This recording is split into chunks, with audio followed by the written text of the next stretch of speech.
Comment vaincre, surpasser, aller au-delà de cette voix auto-sabotrice, ce saboteur que nous avons tous en nous? Tu ne peux pas le faire, tu es nul, tu n'y arriveras jamais, tu es un traître, personne ne t'aime. Comment aller au-delà de ça? C'est un sujet important parce que c'est quelque chose qui va t'accompagner tout au long de ton chemin de vie. Dans chacune des étapes, à chaque fois que tu sors de ta zone de confort, à chaque fois que tu veux faire un pas en plus en avant, tu auras cette possibilité, cette probabilité que cette petite voix auto-sabotrice, auto-saboteuse apparaisse et te mette un gros coup de frein. La bonne nouvelle, c'est que tu n'es pas obligé de croire à cette voix auto-saboteuse.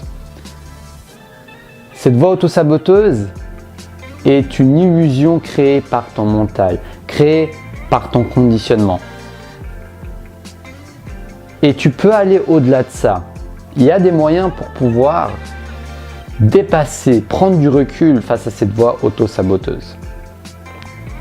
En tout cas, la première étape, c'est d'en prendre conscience. Qu'est-ce qu'elle est en train de te dire, cette voix auto-saboteuse? Dans quel contexte elle apparaît? Est-ce qu'elle te dit « tu n'arriveras pas à réussir ton projet professionnel » Est-ce qu'elle te dit « tu n'arriveras jamais à être apprécié des autres » à avoir un copain, une copine, un homme, une femme, tu n'arriveras pas à rencontrer l'amour. Ou bien tu n'es pas un bon mari, tu n'es pas une bonne femme, tu n'élèves pas bien tes enfants. Dans quel domaine elle apparaît? Et si possible, qu'est-ce qu'elle te dit, cette voix? Qu'est-ce qu'elle te dit? Si tu peux noter ou au moins te dire, prendre conscience du contenu, tu auras une possibilité, une ouverture de recadrer ce contenu, c'est-à-dire de mettre ce contenu genre « t'es un bon à rien, tu n'élèves pas bien tes enfants » dans un contexte beaucoup plus objectif et général, plutôt que de juste croire directement cette voix quand tu es dans un contexte où tu es pris par tes émotions et que tu n'as aucun recul. Le truc, c'est qu'on croit à ces voix. C'est le fait d'y croire qui lui donne du pouvoir. Ce n'est pas la voix en elle-même qui a ce pouvoir, c'est le fait que toi, cher proactif rêveur, tu y crois, que moi j'y crois, qui font que ça nous freine. Donc si tu peux trouver un moyen d'extraire cette petite voix et de lui donner et d'essayer d'argumenter avec, de lui dire ok, donc cette voix elle me dit que je n'élève pas bien mes enfants, ok. Et si je prends un peu de recul, est-ce que c'est vrai déjà? Est-ce que c'est vrai? Déjà, si tu te poses cette question, est-ce que c'est vrai? Oui ou non? Sois honnête avec toi-même. Si tu penses que tu crois à la voix que tu dis que c'est vrai, est-ce que tu es sûr que c'est vrai? Quelles sont les preuves qui te font dire que c'est vrai? Et ces questions peuvent t'aider à prendre du recul et re-questionner. Il y a un livre que j'ai lu, que j'ai écouté plutôt, qui s'appelle The Work, de Katie Bryan, il me semble que c'est ça son nom. Et si tu comprends l'anglais, je crois qu'il est aussi en français. N'hésite pas à aller jeter un œil à ce livre parce que j'ai tiré ces questions de ce livre. Donc, pose-toi des questions pour réfrémer tout ça. Et ensuite, demande-toi, mais voilà, est-ce qu'il y a des situations où c'était l'inverse, j'ai bien fait mon travail? Est-ce que c'est totalement objectif, cette petite voix? Ah non, mais l'autre jour, j'ai quand même amené mes enfants à l'école. L'autre jour, c'est vrai que je ne suis pas parfait. L'autre fois, j'ai un peu déconné avec eux, je les ai laissés, je sais pas quoi. Mais là, au moins, c'était pas tous les jours de la semaine. Peut-être ta petite voix te dit que tu t'occupes jamais de tes enfants. Est-ce que c'est vrai? Non. Parce que si c'était le cas jamais, lundi, je les aurais pas amenés à l'école, je les aurais pas accompagnés et donné leur goûter. Tu vois? Le fait de prendre du recul te permet de te connecter à une réalité beaucoup plus objective et beaucoup plus encourageante dans ton quotidien, plutôt qu'une réalité déformée, une réalité complètement négative qui ne correspond même plus à la réalité mais qui correspond à un processus d'auto-sabotage. Donc tu peux y aller par le cognitif, c'est-à-dire les pensées. Tu peux également y aller par les émotions, ou les deux même. Qu'est-ce que tu ressens? Quand tu te dis cette petite voix là, qu'est-ce que tu ressens? Est-ce que tu as une petite boule dans le ventre? Est-ce que tu as la nuque qui se tend? Est-ce que tu as le visage qui se serre? Est-ce que tu te sens en feu à l'intérieur de toi? Tu as une colère peut-être en feu. Et mets une image dessus. Ça peut t'aider également de mettre une image dessus. De mettre une image, une métaphore, genre je me sens en feu comme un brasier qui brûle en moi. Ou alors j'imagine cet auto-saboteur comme un petit diablotin qui me parle. Si tu as le fait de mettre une métaphore, une image peut t'aider à pouvoir le laisser aller. Donc connecte-toi à l'émotion où tu te trouves. Et moi ce que j'aime bien faire c'est respirer du plus profond de mon ventre, tout en bas. Et de faire de mon mieux pour lâcher prise face à cette petite image que je peux imaginer. Quelle que soit la métaphore que tu utilises, tu peux utiliser ça pour pouvoir lui donner comme une cible. Le fait d'avoir une image, ça te permet d'avoir une cible qui te permet de plus facilement la laisser aller. Donc je travaille avec ça également dans mes séances de coaching, avec un outil qui permet de lâcher prise sur les pensées sabotrices, les saboteurs et de pouvoir aller de l'avant. Donc je t'ai donné quelques exemples, quelques outils qui peuvent t'aider. Et n'oublie pas que les saboteurs, c'est toi qui les crées. C'est toi qui les crées à la base. Les saboteurs n'auront aucun pouvoir sur toi si tu n'es pas leurs alliés. Ça va demander que tu les nourrisses, que tu sois avec eux, que tu les crois. Et même peut-être que tu les aimes d'une certaine manière. Mais oui, on peut être attaché à cette petite voix sabotrice, on peut être attaché à notre situation, même si consciemment on se dit je veux changer, je ne veux pas m'auto-saboter, mais inconsciemment, qu'est-ce qui t'attire dans cet auto-sabotateur, dans ce processus auto-saboteur plutôt? Qu'est-ce qui t'attire là-dedans? Eh oui, tu peux être attiré par ça. Et le fait d'en prendre conscience peut t'aider à te dire ok, qu'est-ce que je perds? Ok, il y a une partie en moi qui aime bien ça parce que ça me protège de quelque chose peut-être. Ça te protège d'être blessé, ce processus de défense. Ça te protège des imprévus, de l'inconnu.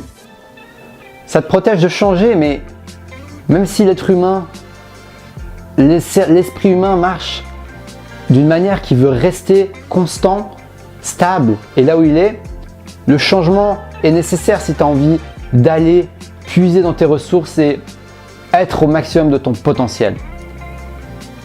Être heureux, ça va te demander de dépasser certaines résistances. Donc le changement est nécessaire. Et la prise de conscience peut t'aider.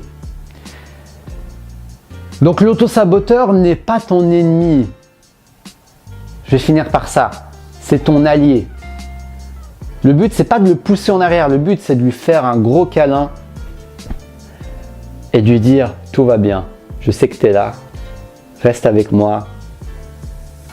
Pour le moment, dans cette situation, tu ne me sers pas, tu ne m'aides pas. Mais je sais que dans un autre contexte, tu m'aides beaucoup. Parce que tu m'as protégé de beaucoup de choses. Mais maintenant, c'est assez. Maintenant, j'ai envie d'aller de l'avant. Maintenant, j'ai envie d'avancer dans mes projets. Maintenant, j'ai envie de lâcher prise sur tous ces freins et ces émotions toxiques en moi. Maintenant, c'est le moment où je vais de l'avant. Donc, je te remercie. Mais maintenant, fais un peu moins de bruit. Fais un petit peu moins de bruit et laisse-moi respirer. Ça ressemble plus à ça, de lâcher prise sur son auto-saboteur. Donc n'oublie pas d'accueillir ce qui est. N'oublie pas d'accueillir même les trucs les plus dark en toi. Pour moi, le meilleur moyen d'aller au-delà, c'est de l'accueillir.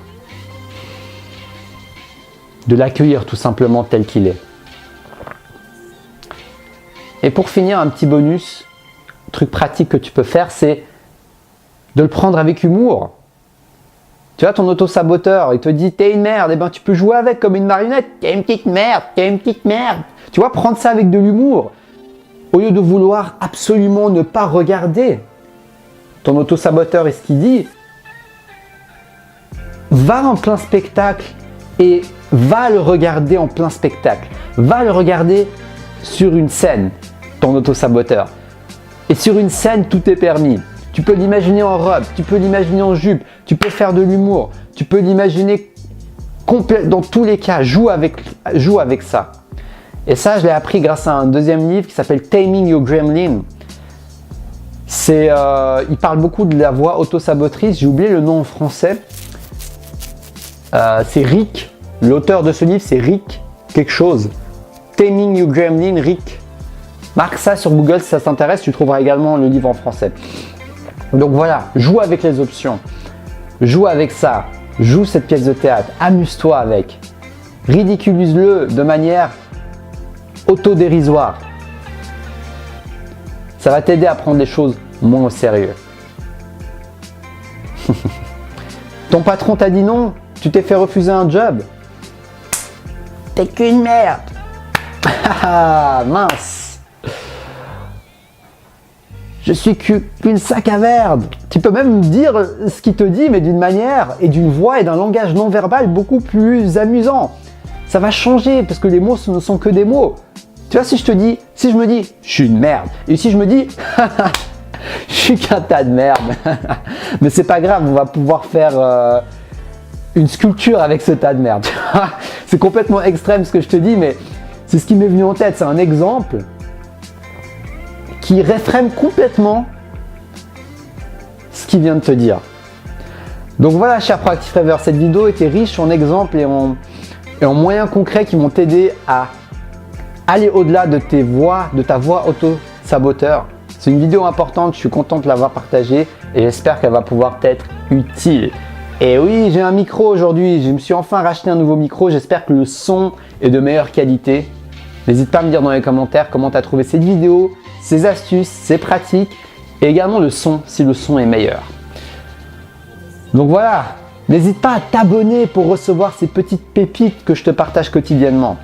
Si tu as envie de me suivre, de te connecter à toi-même, d'aller au-delà de tes blocages intérieurs et de pouvoir manifester ça dans ton chemin intérieur, dans ta mission de vie, c'est la chaîne à suivre. Destination Soi-même, la chaîne qui va t'aider à te connecter à qui tu es et de manifester avec les autres. Sonne la petite cloche pour être sûr de recevoir mes vidéos. Comme ça, tu pourras recevoir toutes ces astuces directement, jour après jour. Et si tu as envie d'une séance de coaching avec moi, tu me contactes dans le lien du formulaire de la description de la vidéo. Selon mes limites et mes horaires, les limites des places, je pourrais t'offrir une séance de coaching. Dans tous les cas, je te remercie, cher Proactive Rêveur, de m'aider à faire grandir cette communauté, de regarder mes vidéos, de les partager, de les aimer et de tout simplement qu'on avance dans ce chemin ensemble et qu'on puisse chacun apporter une petite contribution à l'autre. Donc je te souhaite une très belle fin de journée et je te dis à demain pour une prochaine vidéo. Et surtout, reste connecté à ta flamme intérieure. Eh mais, regarde, t'as l'air si ridicule à faire ta petite conclusion après chaque vidéo.